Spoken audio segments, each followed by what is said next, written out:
पता नहीं था किसी को, जब फांसी लग गया तब पता आया कि भगत सिंह को तो फांसी लग गया।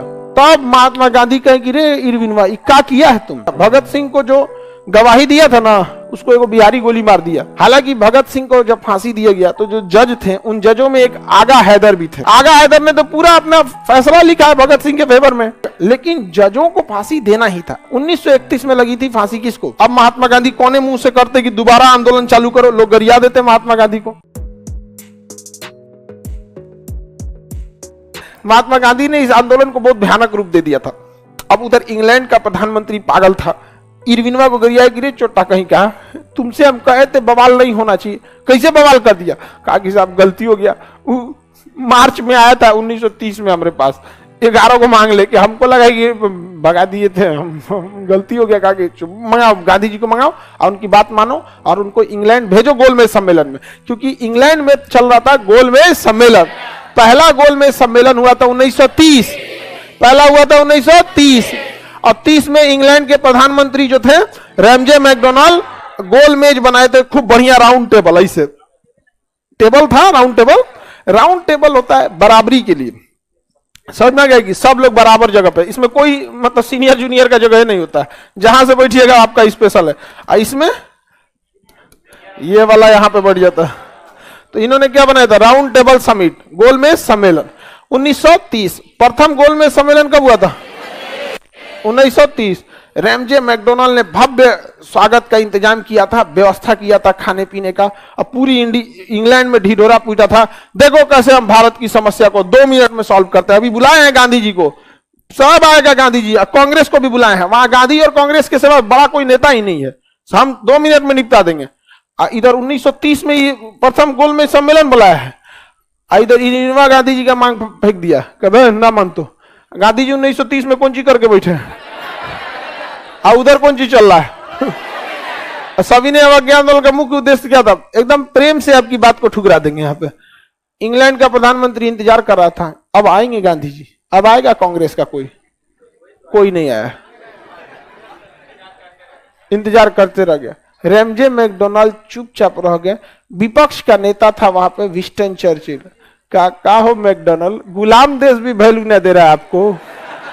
अब आप बताइए, मोदी जी अगर बुलाएं नेपाल के प्रधानमंत्री को, वो अबे ना करे, एयरपोर्टे पे टुकुर टुकुर देखते रह जाए, तो विपक्ष वाला कहेगा कि नहीं कहेगा, बहुत दिक्कत हो जाएगा यहाँ पे। बेचारा रैमजे मैकडोनाल्ड जो था वो बहुत शर्मिंदा हुआ कि उसका बात कोई नहीं माना गया।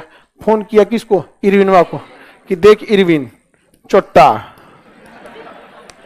1931 में द्वितीय गोलमेज सम्मेलन कर रहे हैं, इसमें इरविन नहीं आया तो तोरा हम बिरयानी, इसमें अगर गांधी नहीं आए तो इरविन तोर बिरयानी बनेगा इरविन बिरयानी।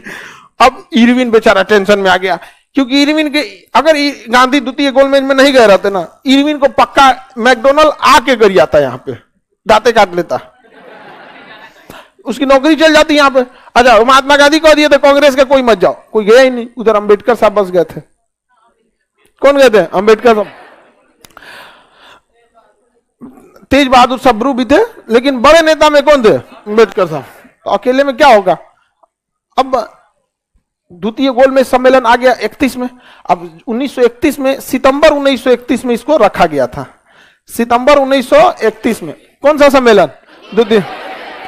अब इससे पहले ही इरविन जो था वो कहा कि गांधी जी देखिए ना, हम आपका मांग नहीं मांगे थे, इसमें गलती हो गया, हम एक काम करते हैं, आइए एक बार दोबारा विचार करते हैं, हमारा मती फिर गया था, हम आपकी बात ठुकरा दिए थे। तो गांधी और इरविन के बीच में दिल्ली में एक समझौता हुआ 5 मार्च 1931, 5 मार्च 1931। इसे कहा गया गांधी इरविन समझौता। यह बीपीएससी का क्वेश्चन है, 5 मार्च 1931। इसे हम दिल्ली पैक्ट कहते हैं, क्या कहते हैं, दिल्ली पैक्ट। इसी को हम कहते हैं गांधी इरविन समझौता, गांधी इरविन समझौता, गांधी इरविन समझौता। इस समझौते में गांधी जी अपर हैंड पे थे, क्योंकि गांधी जी को पता था। लेकिन हम ना आपको बता रहे हैं कि इरविन पर इतना दबाव था। अंग्रेज इतना बेवकूफ होगा क्या कि इरविन पर दबाव बता के किया होगा, नहीं करेगा आदमी। यहां पर यहाँ आदमी नॉर्मल बिजनेस करता है, कभी कभी किसी को जमीन खरीदना होता है तो उसको चाहिए, लेकिन कहता है मन ना है अब यहाँ पर, बाद में लेंगे, ताकि उसका भाव गिर जाए। अभी ना हम आपको पूरा बात बता दे रहे कि मैकडोनल्ड का क्या क्या, क्योंकि बीती हुई घटना है, लेकिन जब चल रहा होगा तो आपको थोड़ी पता है। अभी रूस का राष्ट्रपति पुतिन क्या चाहते हैं ये हम लोग को खुल के थोड़े बताने वाला है। समझ में आ रहा है कि नहीं आ रहा? तो गांधी इरविन समझौता हुआ। महात्मा गांधी ने शर्त रखा कि जितने भी कैदी हैं उन्हें क्या किया जाए, रिहा किया जाए। इरविनवा लिख दिया कि जितने भी राजनीतिक कैदी हैं उन्हें रिहा किया जाएगा। अब यहां वो खेल गया। इरविन ने कहा कि हम राजनीतिक कैदियों को रिहा कर देंगे, राजनीतिक कैदियों को रिहा कर देंगे, और आपको क्या करना पड़ेगा, सविनय अवज्ञा आंदोलन को कैंसिल करना पड़ेगा, फिलहाल के लिए कुछ देर के लिए सस्पेंड करना पड़ेगा, दोबारा बने मन चालू कर लीजिए, लेकिन आप चले जाइए द्वितीय गोलमेज सम्मेलन में। महात्मा गांधी रेडी हो गए कि द्वितीय गोलमेज सम्मेलन में हम जाएंगे। सविनय अवज्ञा आंदोलन को क्या कर दिया उन्होंने, स्थगित कर दिया। वहां पर लोग फिर कहें कि बहु फिर एक रद्द को फिर कर दिया। असहयोग आंदोलन को भी ऐसे ही किया, एक ऐसे ही कर दिया। आप क्या आदमी है यार ये। महात्मा गांधी के प्रति लोगों का विचार थोड़ा डगमगाने लगा, लेकिन कहें लोग कि कोई बात नहीं, महात्मा गांधी ने सस्पेंड किया तो क्या हो गया, कैदियों को तो रिहा कर देंगे। कैदी रिहा होने की जगह पे भगत सिंह को फांसी लगा दिया गया। पता नहीं था किसी को, जब फांसी लग गया तब पता आया कि भगत सिंह को तो फांसी लग गया। तब महात्मा गांधी कहे कि रे इरविनवा क्या किया है तुम कैसे फांसी दे दिया? तो कहा कि हमने तो बोला था कि राजनीतिक कैदियों को छोड़ देंगे, जितना धरना अनशन हेन तेन में बैठा था सबको छोड़ दिए। भगत सिंह जो थे ये तो आपराधिक में थे, क्या थे, आपराधिक में थे। अभी टेंशन नहीं लीजिएगा, भगत सिंह को जो गवाही दिया था ना, गवाही दिया था जो भगत सिंह के खिलाफ, उसको एगो बिहारी गोली मार दिया। अभी आगे पढ़ेंगे आप लोग को यहाँ पर, ठीक है। वही गवाही दिया था, क्योंकि भगत सिंह के खिलाफ कोई सबूत नहीं था, सैंडर्स की हत्या का कोई सबूत नहीं था। वही खड़ा होगा, हम ही देखे थे, यही मारा था, यही। भगत सिंह को फांसी दे दिया गया। समझ आ गया कि नहीं? खुद के खिलाफ आप गवाही नहीं दे सकते, तुम लोग अपने घरे का कानून पढ़ देता है। आप किसी को भी खुद के खिलाफ गवाही दिला के उसे सजा नहीं सुना सकते। समझ में आ रहा है कि नहीं आ रहा है? तो उसने कहा दिया यही मारे थे। तो बिहारी एगो देख लिया था कोर्ट में, कागी रुक तोरा बतई तो ओके बुलाया बिहार में, आओ लिट्टी चोखा खिला दो। बेतिया में, मोतिहारी है ना जगह, चंपारण, बेतिया में गन्ना के खेत में गोली मार दी। सुना है आके भगत सिंह के खिलाफ गवाही देता है आप। तो ऐसा ऐसा बहुत हुआ है। तो भगत सिंह को क्या लग गई, फांसी। हालांकि भगत सिंह को जब फांसी दिया गया तो जो जज थे उन जजों में एक आगा हैदर भी थे। क्या नाम था? आगा हैदर।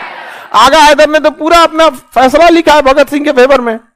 समझ में आएगी नहीं? लेकिन जजों को फांसी देना ही था। एक बात समझिए, 1931 में लगी थी फांसी किसको? भगत सिंह। गांधी इरविन समझौते के बाद मार्च में भी फांसी लगी थी उनको, 23 मार्च को। 5 मार्च 1931 को यहां समझौता हो रहा है, और उसके 18 दिन बाद 23 मार्च 1931 क्या लग गई? फांसी। हालांकि 14 फरवरी को सजा सुनाया गया था, लेकिन गांधी इरविन समझौते के बाद ऐसा लग रहा था कि माफ हो जाएगा सजा, लेकिन माफ नहीं हुआ यहाँ पर।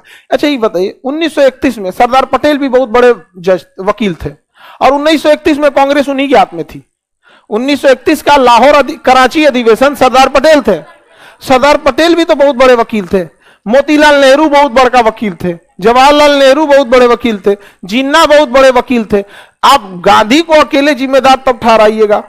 हाँ, इसलिए कि उस समय गांधी के पास पावर इस बात का था कि इरविन उनकी बात मान लेता, इरविन उनकी बात मान लेता। हालांकि इरविन बात मान लिया था।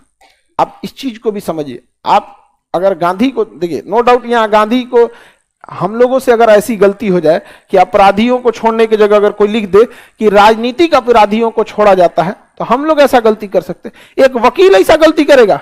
वकील का काम होता है यही सब चीज पकड़ना, और भी गांधी ऐसा वकील गलती करे।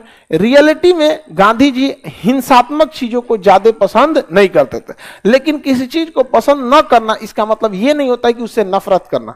समझ में आ गया कि नहीं आ गया? आपको अगर देखिएगा कोई चीज अगर नहीं पसंद है तो इसका मतलब नहीं कि आप उसका विरोध करते हैं। दो तरह के लोग मिलेंगे। कोई आप देखिएगा ऐसे भी ना, एक आदमी कोई होगा जो शाकाहारी होगा, लेकिन उसको मांसाहारी से विरोध नहीं है। आप उसके बगलों में खा लीजिएगा तो उसको कोई दिक्कत नहीं, कहेगा हम नहीं खाते। ऐसा होगा सब नहीं खाएगा, बगलिया में खा लेगा, 4 को सुनाएगा ये खा रहे हो, मर जाओगे, कैंसर हो जाएगा, फेफड़ा खराब होगा, लीवर खराब होगा, पाप पड़ेगा, कोई फूट जाएगा, पिछले जन्म में सियार पैदा हो गया, यही होगा। समझ में आ गया कि नहीं आएगा?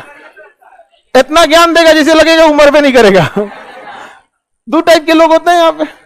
तो वैसे महात्मा गांधी को हिंसा पसंद नहीं थी, लेकिन इनडायरेक्टली महात्मा गांधी भी चाहते थे कि हिंसा होती रहे ताकि अंग्रेज उनके पास आके आराम से बात करे। इसलिए महात्मा गांधी जी ने ऐसा नहीं था करो या मरो, हिंसात्मक नारा नहीं है ये, कौन सा हिंसा वाला, अहिंसा का है। लेकिन भगत सिंह को फांसी देना था अंग्रेजों को, तो फांसी उन्होंने दे दिया।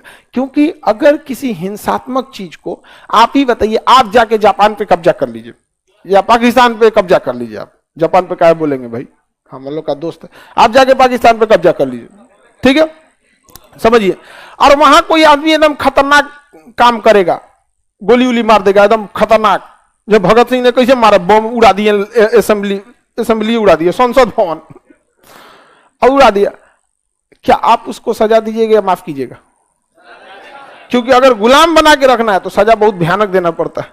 तो अंग्रेज फुल टू रेडी थे कि इनको तो हमको सजा देना ही। अभी आप टेंशन क्या ले रहे हैं? गांधी जी को मारने का प्लान था और गांधी जी लगभग मार दिए थे सब, महात्मा गांधी को लगभग मार चुका था सब महात्मा गांधी। महात्मा गांधी भाग गए यहाँ पे।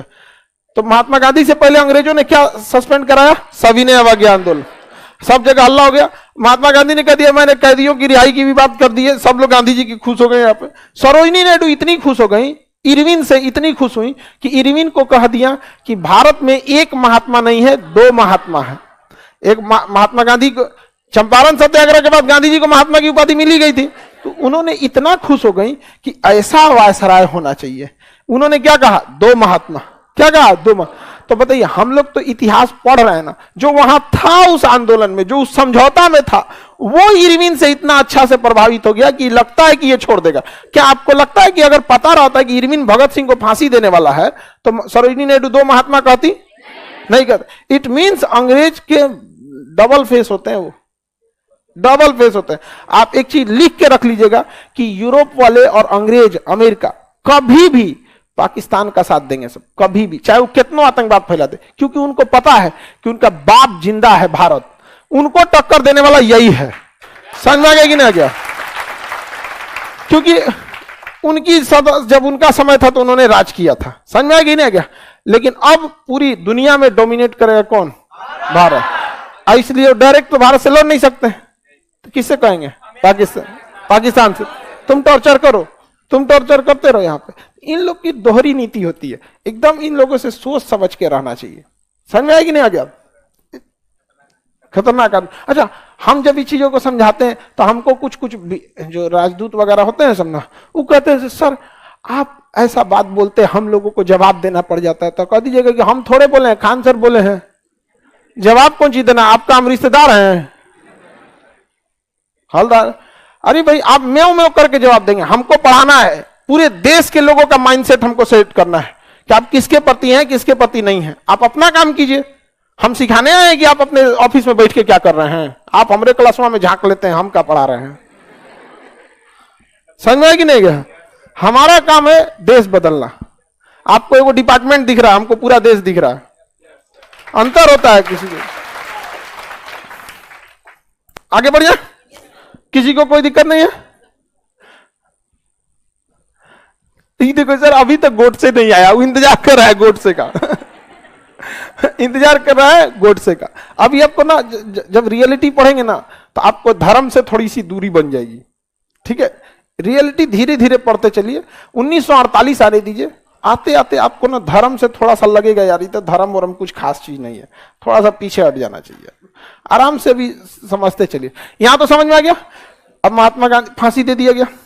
उसके 4 महीना बाद, 5 महीना बाद, सितंबर 1931, अब महात्मा गांधी तो सस्पेंड कर चुके थे सविनय अवज्ञा आंदोलन।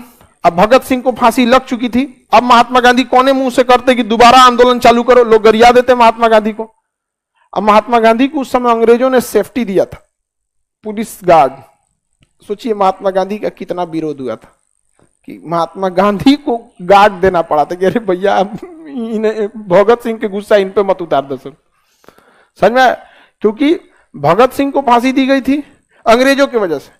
अब गुस्सा अगर गांधी जी पे उतर जाता तो गांधी जी की का गुस्सा उतार देता सब अंग्रेजों पे कि सब के पीछे यही है, सब यही सब, मारो ही नहीं सबको यहाँ पर। तो अंग्रेजी सब चाहते नहीं थे सब। क्यों? क्योंकि द्वितीय विश्व युद्ध के बादल मंडरा रहे थे। ऐसे भारत वालों को तो उन्होंने कभी ध्यान ही नहीं दिया, उनको कहा यार इनको तो कभी देख लेंगे हम लोग, समझाए कि नहीं। द्वितीय विश्व युद्ध बहुत बड़ा कारण बना हम लोग के आजादी में, बहुत बड़ा द्वितीय विश्व युद्ध वहां पर। तो अंग्रेजों ने, हम महात्मा गांधी कहां गए? द्वितीय गोलमेज सम्मेलन में इंग्लैंड गए। द्वितीय गोलमेज सम्मेलन में कहां पहुंचे? इंग्लैंड। यहां अंग्रेजों का असली खेल चालू हुआ। फर्स्ट गोलमेज कब हुआ था? फर्स्ट गोलमेज, क्या इसमें कांग्रेस का कोई गया? द्वितीय गोलमेज कब हुआ? 1931, सितंबर 1931। इसमें महात्मा गांधी गए थे। 7 सितंबर 1931।